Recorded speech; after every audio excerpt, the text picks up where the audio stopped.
Hello, you lovely cubs, it's the Dragon Lord here back again with a new What If. Now, before I start this What If, I know there's gonna be manga spoilers and there's gonna be spoilers on characters that we haven't seen in the anime yet, so if you don't want to be spoiled, do click off of this video. Now, that all the anime onlys are gone, this video is What If Tanjiro was Kokushibo's son. Part 0. This is the pre-story to the actual story, because I'm gonna have to change the timeline and the story a bit so that we can actually realize this what-if scenario. Now, if you like this idea so far, do like. This video will have a like goal of 20 for part 1 to come out. And yeah, without further ado, if you're new around here, like, subscribe, join the Discord if you haven't already, and let's get into it.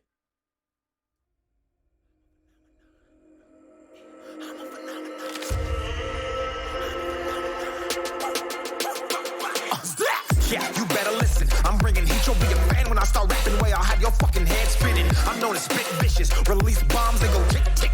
Boom, you blown me that head missing. I'm a phenomenon. Stacking cheese like it's Parmesan. 8 different flows, call me Octomom. I'm moving fast like the Autobahn. And I'm independent, so I'm not your fucking starving like it's Ramadan. Sick, twisted, gifted. Can't copy, printed. Can't hold me down. I shape shift, I'm liquid. I killed this beat, I might get convicted. They know how I move. Our story starts with Kibutsuji Muzan. He had heard rumors of a woman and her father living on a snowy mountain. Now, this woman and her father didn't interest him that much, but what did interest him is that the father wore certain Hanafura earrings. Now, this had made him recall some bad trauma, and because of this he wanted them dead, for no other reasons besides them wearing the earrings. He had called upon his most powerful subject, Kokushibo, aka Upper Moon 1, and when Kokushibo arrived and bowed before his master, he spoke. "Go to Mount Kumotori and slay the family living there." He spoke with a calm but intimidating voice. "I shall," Kokushibo said, departing shortly after. Kokushibo decided to hide his appearance by trying to look as much like a human as he could. He would hide his 4 extra eyes, and instead of using his flesh sword, he would get back his old Nichiren blade, which he had discarded many years before. The sword had a golden handle whilst having a black cord wrap around it. It had a black guard with gold lined on the edges, and the blade itself had a black back. The edge was a nice purplish blue, almost like the night sky, and it had a repeating pattern along the middle of the blade, which were these yellow, almost round circles that looked like the moon. He set out at night, and after traveling for 2 nights he had arrived at his destination. He liked this mountain. It snowed a lot, and, well, the sun got obstructed a lot by the trees. This meant that he could maybe come outside in the daytime from time to time. It's what he thought until he remembered what he came here to do. He knocked on the door of the shack he had found. "Is somebody there?" A voice that was calm and sweet said. It struck Kokushibo for a second. Yeah, could I maybe come inside? I'm traveling by here and it's pretty dangerous at night," Kokushibo said calmly. "Oh, hold on a minute," the voice would say. Shortly after, the door would open and Kokushibo was struck. Standing in front of him was probably the most beautiful woman he had ever seen. A slender figure with a pretty face. Not only that, but her eyes were reminding him of his brothers, which made him feel both angry and happy for some reason. The woman had a nice black to red hair color, with beautiful dark red eyes. Kokushibo was stunned. He couldn't speak for a second. She had a pretty nasty scar on her forehead, but Kokushibo just thought that it made her look tough. She wasn't wearing any earrings like Muzan said, so Kokushibo thought that the rumors might be false. "Are you just gonna stand there, or are you gonna come inside?" the woman would speak calmly. It brought Kokushibo back to his senses as he entered the house. "Are you a samurai?" the woman asked, noticing Kokushibo's sword. Yeah, I am," he answered as he took off his shoes. "May I know your name?" he asked. He was quite intrigued by this woman.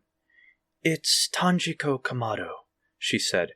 Shortly after, she would ask him, "May I know yours?"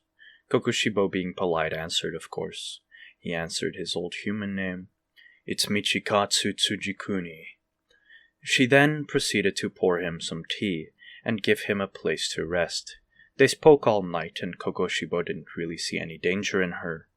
The next morning was pretty snowy, so Kokushibo could go outside without worrying about the sun. He spent all morning talking with Tanjiro. He felt like a burden had been taken off of his shoulders, and he felt like he could talk to her freely. Now they would be sitting inside, and Kokushibo with his enhanced demon senses would hear footsteps outside. He put his hand on his sword, much to Tanjiro's confusion. "There is somebody outside," he would say, whilst getting into a sword stance. Tanjiro would place her hand on his and say, "That's probably my father. He goes out every now and then to sell charcoal." Kokushibo let down his guard, but when the door opened, he instantly put his hand back on his sword. Standing in front of him was an old man, probably around his 60s, his appearance matching that of Kokushibo's younger brother, Yoroichi, in his older years.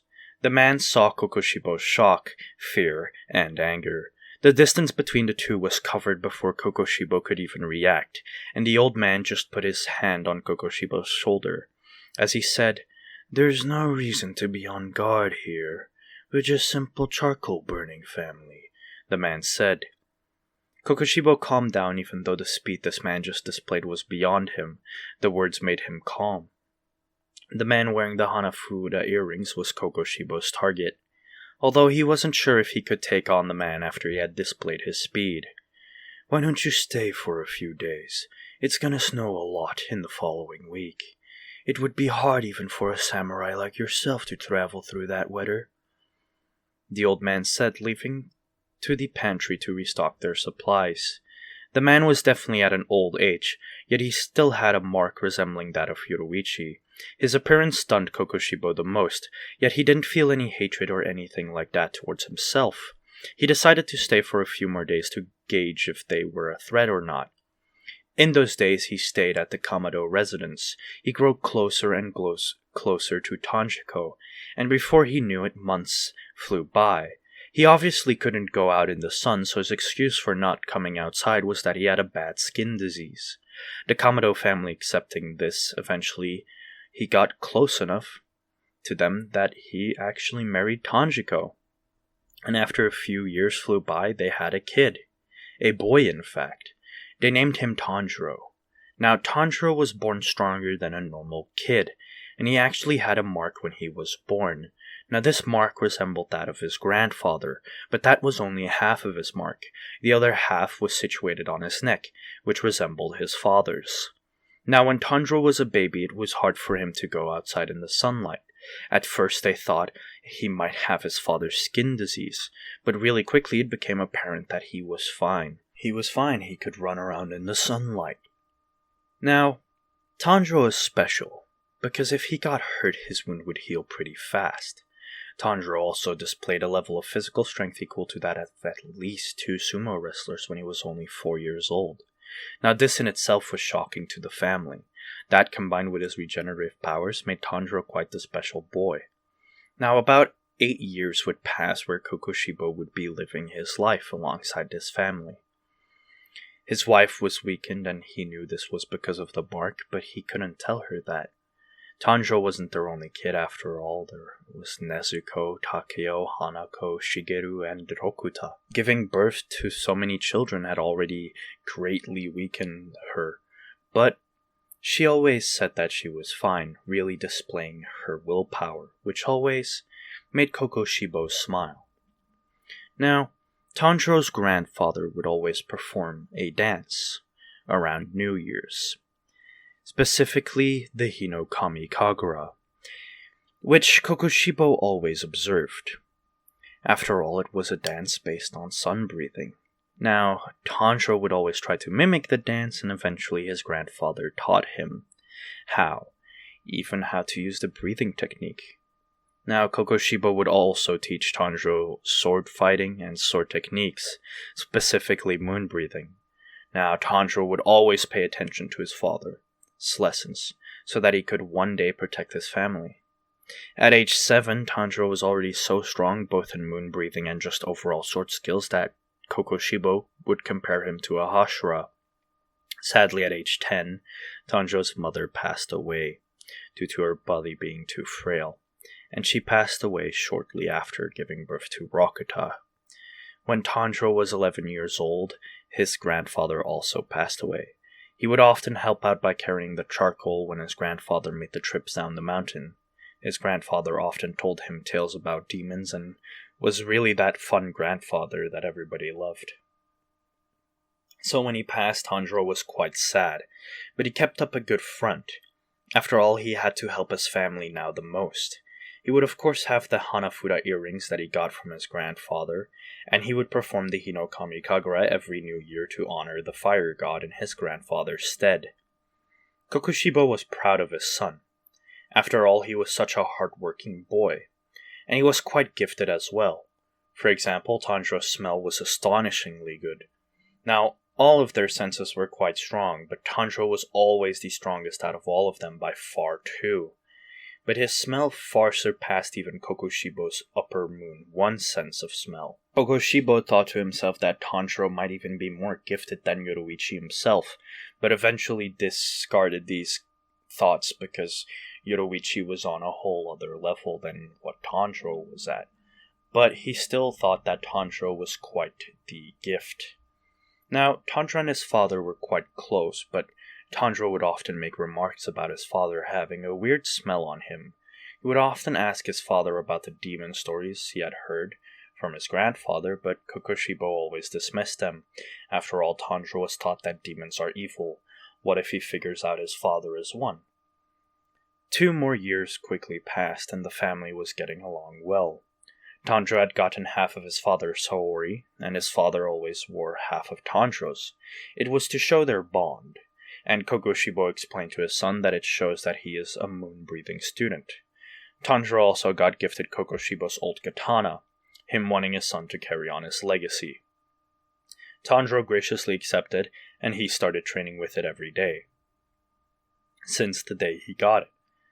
That winter was probably the happiest the Kamado family had been, even though all the grief that they had gone through. But whilst they were enjoying themselves, Kokushibo heard a voice. "Come now."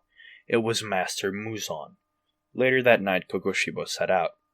Before leaving, though, Tanjiro would notice him leaving, as he wished his father well, which almost brought tears to Kokushibo's eyes, as he bowed down in front of his son and said, "Protect our family while I'm gone, okay?"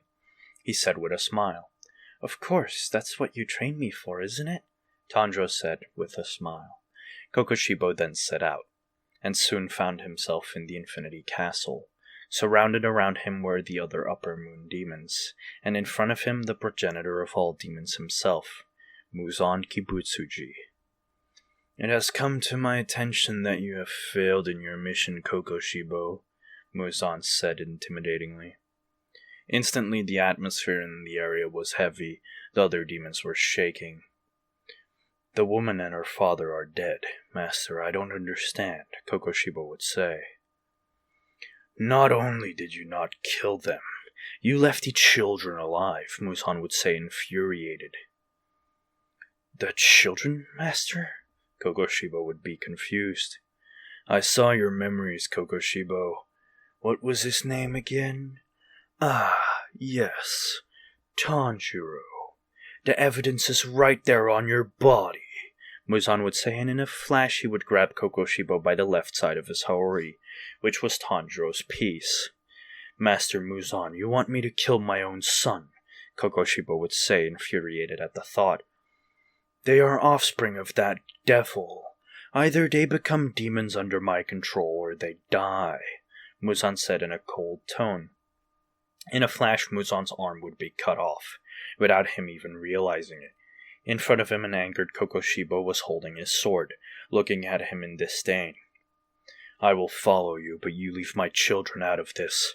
They will not interfere with your plan," Kokushibo said, angered. "You dare!" a female voice would speak. Looking over, we see Daki infuriated at the sight of Kokushibo slashing at Muzan. However, Muzan would raise his hand in objection to her statement.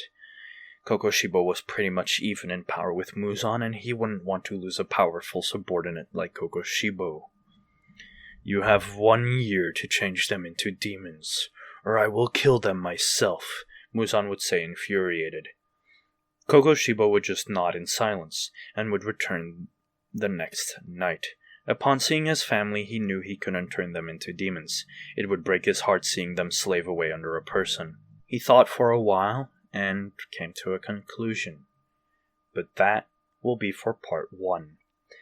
Yeah, it's a short one, guys, but if you enjoyed today's part, do like and subscribe.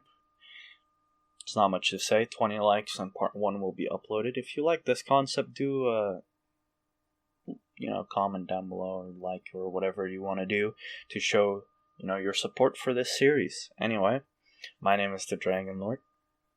Join the Discord if you haven't already. Subscribe if you're new around here. And I'm signing out.